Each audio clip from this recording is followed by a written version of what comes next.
Hello mga kapanas! Another day, another tutorial video. Part 2 ng single-pleated skirting. Ngayon, gagawin naman natin yung knife, pleat, at French box pleat skirting. Siyempre, pin pa rin ang gagamitin nating pan-design.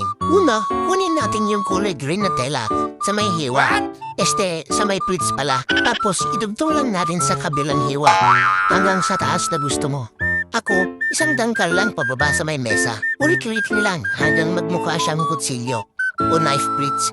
Pwede na yan bilang isang design ng mesa mo. Pero kung kaya pa ng oras, gawin natin French box pleats. Ganon din, start sa isang side tapos ipitin sa kabila. Dito ginawa ko lang 2 inches ang bawat taas ng bawat box. Ulit-ulit lang hanggang dulo ng mesa.